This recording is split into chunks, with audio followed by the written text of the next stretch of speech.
이것이 무엇을 의미하냐면 전형적인 파시즘의 출현을 의미합니다. 단순하게 볼 문제가 아니라 1차 내란보다 훨씬 119 내란이 위험한 신호라는 거예요. 반드시 다음 단계로 넘어갑니다. 네. 인적 공격이죠. 네오나치들이 그렇게 하거든요. 사람에 대한 테러로 넘어가거든요.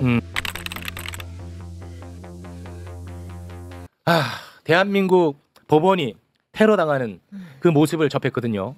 어떻게 보고 계십니까? 이 정말 심각한 이 사태. 아니 근데 우리가 비유적으로 나라가 망한다, 국가가 뭐 붕괴된다 표현 쓰잖아요. 근데 이거 실제적으로 생각해 봐야 될 게 영화 변호인 보셨잖아요. 네. 그러면 노무현 변호사가 그래요. 국가는 국민입니다. 근데 국가가 국민은 맞는데 현실적으로는 국가 기관을 통해서 우리는 국가를 접해요. 근데 그중에 가장 최종 심급이 어디냐? 바로 법원입니다. 네. 그러니까 폭도한테 법원이 심탈당한 동안 그 시간 동안 국가가 붕괴됐던 거예요. 이거는 1945년에서 48년 동안 소위 해방공간이라는 시간 동안 정부가 수립되기 전에 무차별 살육이 벌어졌던 사태에 비슷하게 국가가 존립하지 않는 상태가 벌어지는 거예요. 그래서 이거는 경찰력에 의해서 폭도들이 몇 시간 만에 진압이 됐잖아요. 네. 근데 이 폭도들을 뒤에서 배후 조종한 소위 어떤 커뮤니티, 그 어떤 인물들, 구체적으로 지목되는 박모, 권모, 이들이 이대로 존재하고 있고 수사기관에서 제대로 이게 되지 않으면 반드시 다음 단계로 넘어갑니다. 네. 인적 공격이죠. 네오나치들이 그렇게 하거든요. 사람에 대한 테러로 넘어가거든요. 이미 개인적 동기였는지 모르지만 야당 대표가 피습을 한번 당했죠. 당했었죠. 이게 상시적으로 일어날 가능성이 생겨요. 야당 국회의원들, 그다음에 방송인들, 언론인들, 그다음에 유력 유튜버, 체육 같은 사람이 가장 표적이 될 수가 있어요. 이거 경고의 말로 하는 게 아니에요. 네. 현실 가능성이 존재한다는 말이죠. 그 위축을 노리기 위해서 인적 테러로 바로 이제 넘어가는 거예요. 저희가 그 군사정부 때 그때도 정말 그 당시가 끔찍했죠. 그런데도 그런 와중에도 뭐 사법부가 테러를 당한다든지 아니면 기자들이 언론사와 관련 없이 무차별 폭행을 당한다든지 저는 사실 그런 생각을 못했거든요. 저 살아오면서 과격 시위 많이 봤거든요. 그랬겠죠. 직접 보기도 했지만 언론을 통해서. 근데 이런 시위는 우리나라에 존재한 적이 없어요. 존재하지 않았죠. 기관을 자기를 다치게 했지. 그거 봐. 분신을 했지. 국가 기관을 쳐들어가서 때려 부신다는 거는 존재한 적이 없는 일이에요. 이 내란이 단순 내란이 아니고 약간 반혁명적 요소가 있다. 그것을 이제 드러난 건데요. 쉽게 말하면 12.3 내란은 윤석열이라는 사람이 독재를 검찰 독재를 하던 것을 군사 독재로 바꾸려고 했던 거예요. 아, 그렇죠. 검사 독재를 군사 독재로 바꿔서 영구 집권하려고 하는 전략이었거든요. 네. 일단 부분적으로 실패했잖아요. 네. 이번 119 내란, 2차 내란은 뭐냐면요. 그동안 다시 말하면 언론 기존의 일반적인 언론을 통해서 여론을 조성하던 것을 이제 공중, 다시 말하면 대중으로 바꾼 거예요. 대중 폭동으로 바꾼 거거든요.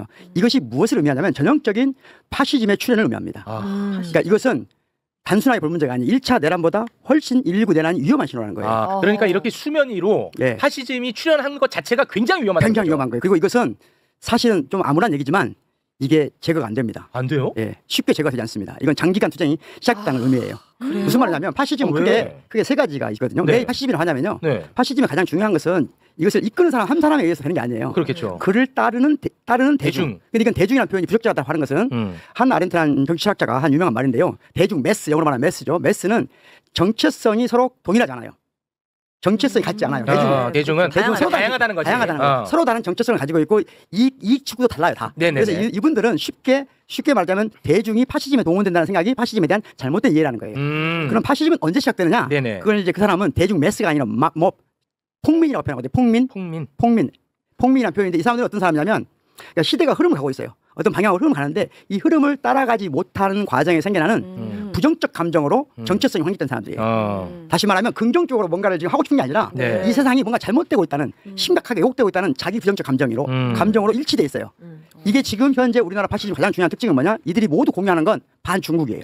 반중국. 반북이 아니에요 이제. 네. 북한이 중국으로 바뀌었어요. 중국으로 바뀌었고 중국을 매개로 해서 두 가지 얘기를 하는데 하나는 부정선거. 네. 그리고 하나는 대한민국의 지금 공권력이 중국에 의해서 오염됐다고 주장하는 거예요. 네. 이들이 시도 때도 없이 이런 지금 공유하고 있습니다. 계속 얘기하죠. 공유하고 있어요. 윤석열이가 하는데 뭐. 그러니까 바로 이것이 폭민의 준동이에요. 그리고 더 무서운 것은 지금까지 모든 반혁명에 중요한 것은 성직자들과 결합되어 있습니다. 이분들이. 항상 이 폭민을 뒤에서 지지하는 것은 종교가 있어요. 종교가 왕신도 왜곡된 종교죠. 정확히 말하면. 그게 이제 전형적인 형태군요. 전형적 형태야. 그러니까 이분들은 전형적 형태이기 때문에 이게 단순히 돈 몇 푼 받고 하는 게 아니에요. 이분들은 제가 보기에는 지금 이미 조직적으로 형성됐다는 걸 어디서 확인할 수 있냐면 혹시 태극기 집회를 좀 꾸준히 한 번씩 가보는 사람들은 알 수가 있어요. 제가 예전에 한 2, 3년 전에 가면은 태극기 집회에 주로 여성들은 좀 종교 관련돼 있고 남성들은 군인 이쪽 연관이 돼 있어요. 예를 들어 육사를 나왔다 해사를 나왔다 이런 사람도 깃발들고 있습니다. 그런데 최근에 한 1년 반 정도 가장 큰 변화가 뭐냐? 그 주변을 젊은 남성들이 조직적으로 움직이고 있다는 거예요. 저는 이 사태가 조직적으로 연결돼 있다고 봅니다. 조직적으로 연결돼 있다. 그래서 그러니까 거기서 말하는 조직이라는 게 실제 물리적 조직이 형성됐다고 보는 거예요? 아니면은 뭔가 정서적 조직이라고 보시는 동시에 있다고 거예요? 봅니다. 두 가지가 다 있다고 있다고 보시는 봅니다. 거죠. 그리고 그것은 종교와 결합되는데 또 하나 세력이 뭐냐면 사실은 오늘 이 관련된 여당의 또는 저 대통령실의 발언들을 모두 보면 이미 폭력 사태가 일어나고 나서 주요 극우 유튜버들이 다 한 말이에요. 한 말인데 그들의 가장 큰 이론을 제공하는 자들이 뭐냐면 지금 종교 또 하나는 미국의 극우 세력과 네트워킹을 형성하고 있는 사람들이에요. 극우 유튜버들 중에 미국에서 유학을 하거나 미국에서 어떤 연관이 돼서 네. 그 미국의 미국의 극우 세력과 연결돼 있어요. 네네네. 그리고 그분들은 지금 트럼프가 국회의사당을 침범했지만 네. 이번 당선이 됐잖아요. 네. 그리고 자기들은 이 모든 세계 국제정사가 반중으로 가고 있다. 우리는 그 큰 깃발에 함께하고 있다. 그러니 걱정할 거 없다.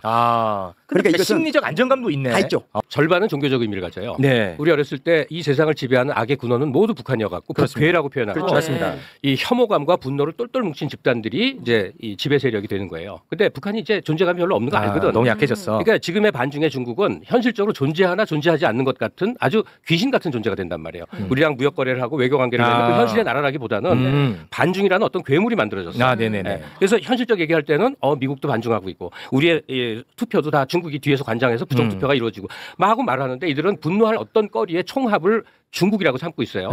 근데 이런 현상이 벌어진 거를 꽤 오래전부터 봤는데 네. 사실은 이렇게까지 커질 줄을 몰랐어. 그렇지. 그러다 너무 호황되니까. 네. 맞아. 도저히 현실적으로 말이 안 되는 맞아. 얘기인데 자꾸 그 이렇게 유튜브를 움직이다 보면 그게 뭐 좀 보이잖아요. 그구들 집회도. 네. 그러면 뭐 반중 반북 뭐 어쩌고 설득력이 없잖아. 갑자기 중국이 왜 저렇게 많이 거론될까 했는데 이 네. 세력이 엄청나게 커지면서 엄청 커졌어. 그들의 혐오감의 원천으로 중국이라는 유령을 창조한 거죠. 네.